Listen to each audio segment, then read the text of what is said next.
Hey there everybody, it's Diego here, and today's video is a bit different from my usual content, but it's something that I feel that I need to address. I had planned to narrate a 3rd gen netplay battle on Gale of Darkness for today, but I wanted to tackle this topic while it's still relevant, because this video is a response to Jimothy School's ranking of all Unown forms, which I will leave in the description, is this video that you can see here. His video was requested by the winner of his Furret tournament, and while I generally enjoy Jimothy's content a lot, I believe this particular video was a missed opportunity, because his tier list was based solely on the appearance of the Unown forms, which is fine, but I think there is a better way to rank them, because in Generation 2, the Unown form is determined by their Dhgss, which are now known as IVs or individual values. But yeah, these Dhgss also determine the base power and type of hidden power, which is the only move that Unown can learn. So I think that ranking Unown forms based on their hidden power potential makes much more sense. Additionally, I will also be using the TCG to compare the different forms, as it provides another way to differentiate them beyond the letter each one represents. So yeah, without further ado, let's dive into my list. So first of all, I'm not going to evaluate the Unown forms for the question mark and the exclamation mark, because they were only introduced later in Generation 3, and we are only ranking the OGs, the letters. So yeah, having said that, I'm going to start this using the TCG, specifically with the cards in the Neo Discovery and Neo Destiny sets, which are from Generation 2, so yeah, the debut generation of Unown. So yeah, all Unown cards in these sets are basic Pokémon with either 40 or 50 HP, and all have a single attack which is Hidden Power that does 10 damage for a Psychic Energy, nothing special here. But what sets them apart from each other are their abilities, that are normally meant to be combined between each other. The only problem with them is that despite each form has a card with a different name, so you should be able to play 4 of each letter. There is a special ruling on these cards that says that you cannot use more than 4 cards with Unown in its name, which makes the gimmick much less powerful. But yeah, nonetheless, I could find some that are very interesting, and I think that the most powerful ones are probably Unown Q and Unown X. So let's see their abilities. Unown Q has the ability Quicken, which says that once during your turn you may flip a coin. If heads, you prevent all effects of attack, including damage, done to all of your Pokémon with an Unown in its name during your opponent's next turn. So yeah, very powerful ability. Unfortunately, you cannot stack more than one of this ability. But yeah, if you're playing a Unown deck, this is probably a card that you want to have, because it can give you free turns. And the other one that I wanted to mention is, yeah, Unown X with the ability XXXX that says whenever one of your Pokémon with Unown in its name use Hidden Power, flip a coin until you get tails, and you're boosting the damage from the attack for 10 for each heads you get. So also an ability that you cannot stack, but if you're lucky you can accumulate a lot of damage with this. So yeah, just because of these cards that are very good, I think that these two Unowns deserve at least to be in the V tier. So let's put them here. That's Q and X.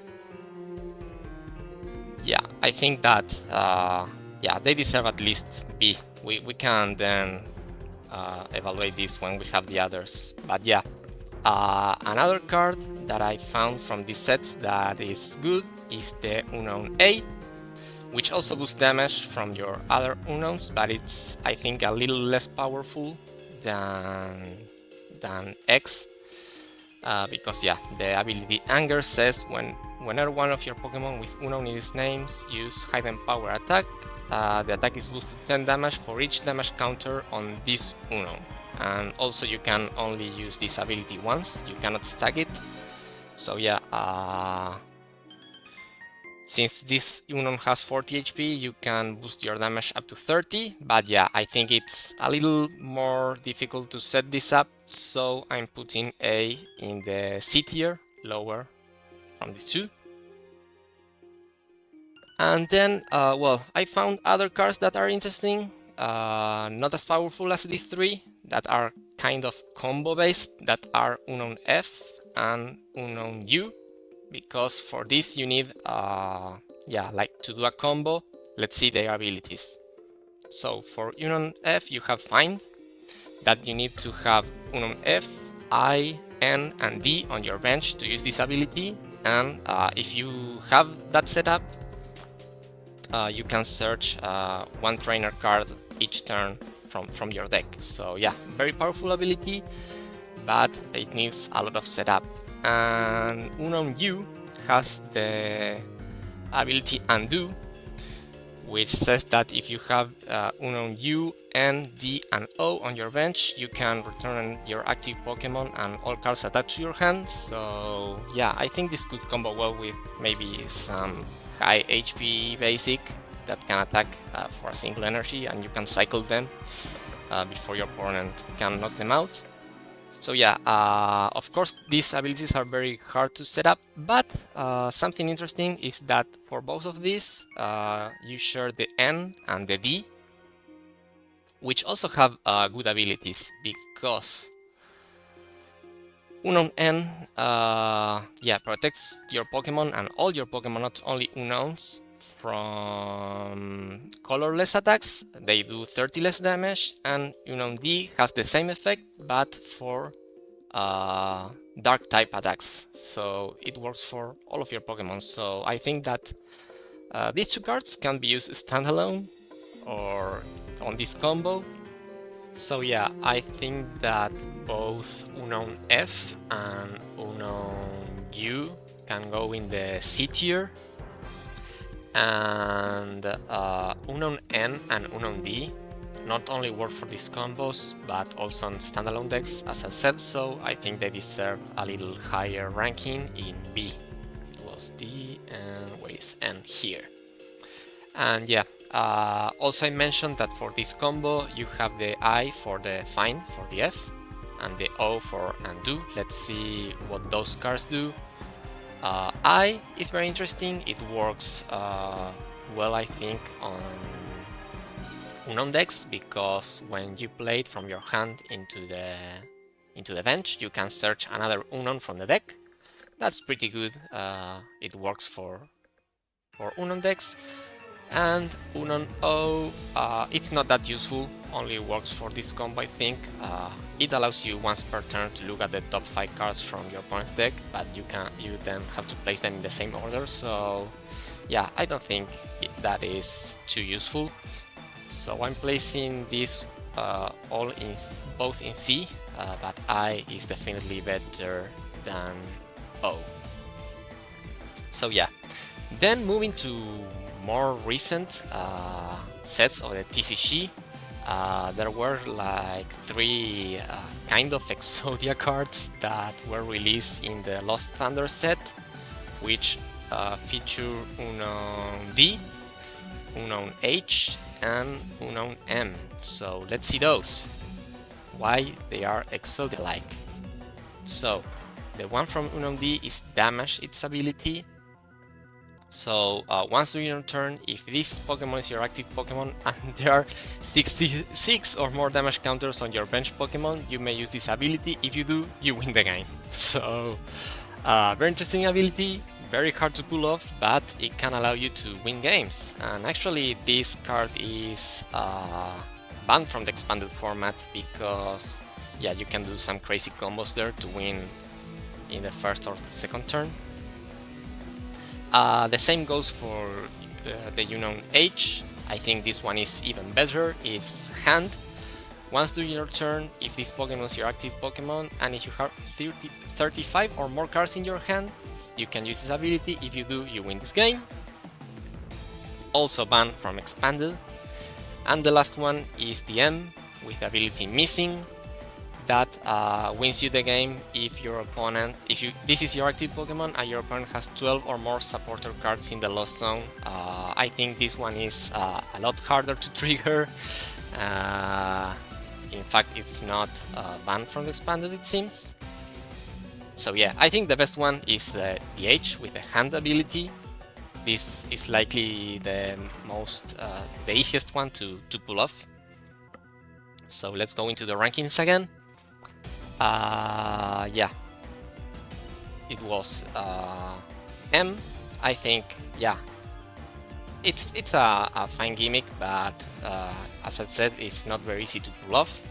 Then we have D, also not that easy to pull off, but a little better than M, and we also have this in the B tier, so let's bump it into the A. And H, for me, the best one. I can put it in the A, but I'm going to put H in the S tier, because apart from that card, which is awesome, I think for me the Unown H is the most iconic Unown form. I don't know why, but yeah, I think it's the best one aesthetically. So that's it for the trading card game. Now let's move into GSC, which is what we care the most. So here we have here is the formula they use to determine the Unown form based on the Dhgss. And here we have how to determine the base power and type of hidden power based also on Dhgss. I will link all the sources in the description, and don't worry if this seems too complicated, because we have Dhgss to help us here. So yeah.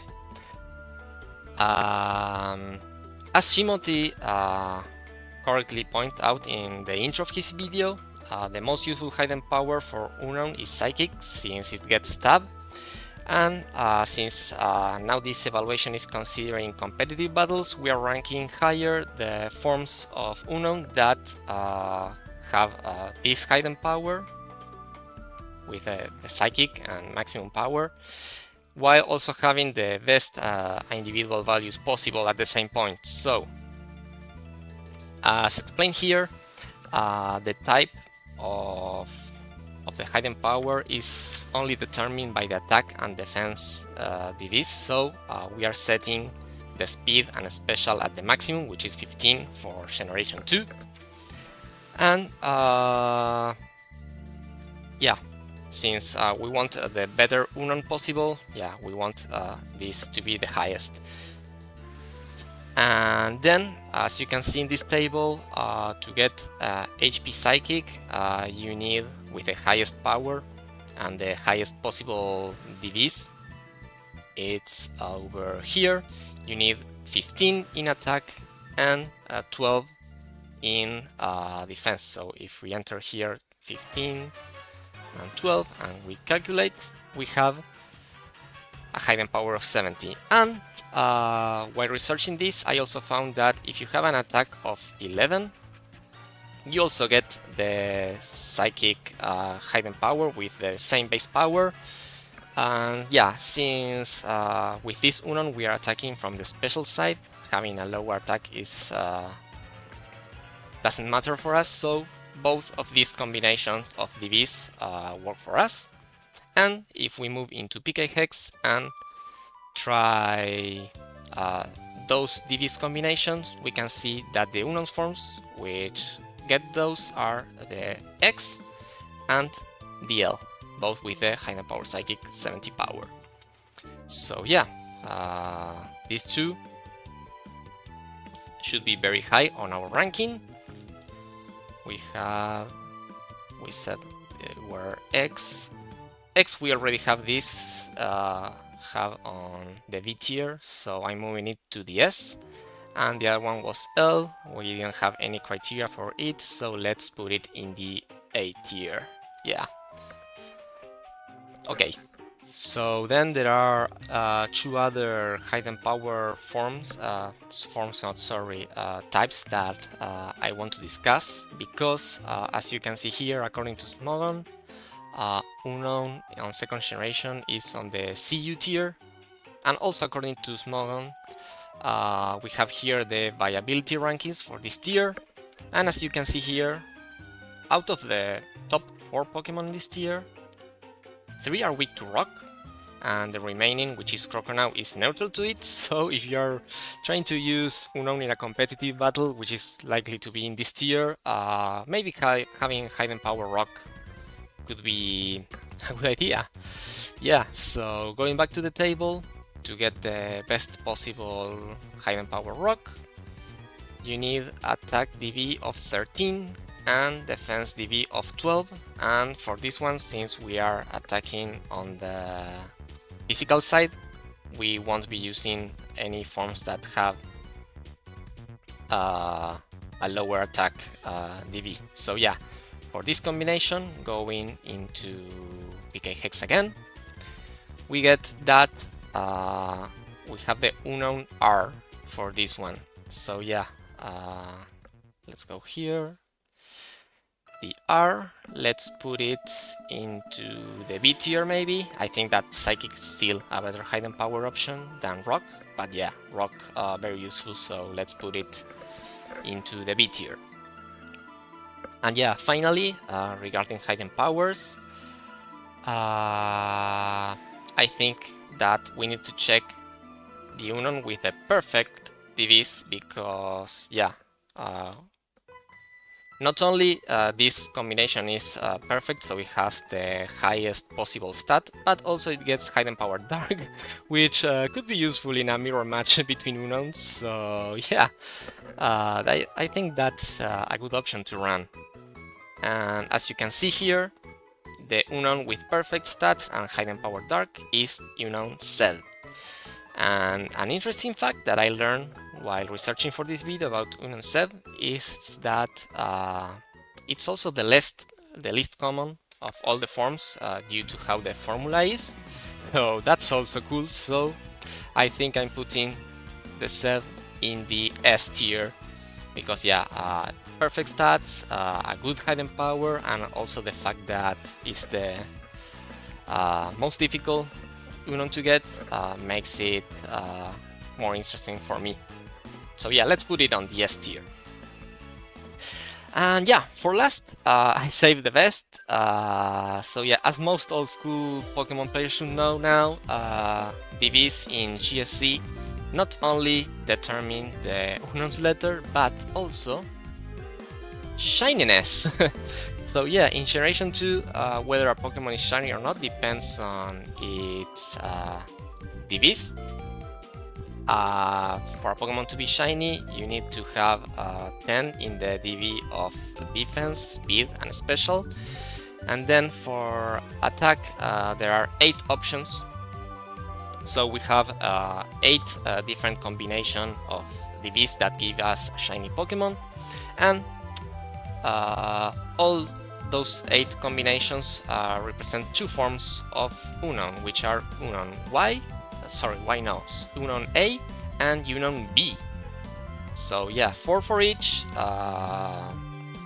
So yeah, since I think that in Generation 2 Unown has more like a collection value than a competitive value, I think this criteria is the most important one. Which ones can be shiny?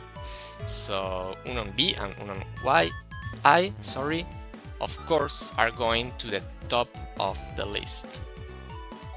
So Unown B, S tier, and Unown I was already on C, so let's put it on top, on the top of the S tier. Yeah, like this. And yeah, for the other forms, there's nothing that stands out, so I'm putting all of them in the D tier. Sorry guys, you have no value at all. So yeah, this is how you properly do an Unown ranking. As you can see, it's very different from Jimothy's one. sorry, here. They are pretty different, but with all respect to Jimothy, I think mine is way better because of the criteria that I use. So yeah, I hope that Jimothy gets to watch this video and decides to publicly apologize for his mistake. But yeah, in all seriousness, I hope that you guys enjoyed this video. I know it's very different from my usual content. But yeah, after this, I'm getting back into narrating battles. As I said, I have one with in third generation in XD Gale of Darkness, which I will be uploading after this. So yeah, that's all for today. I hope that you enjoyed, and we'll see you next time. Peace.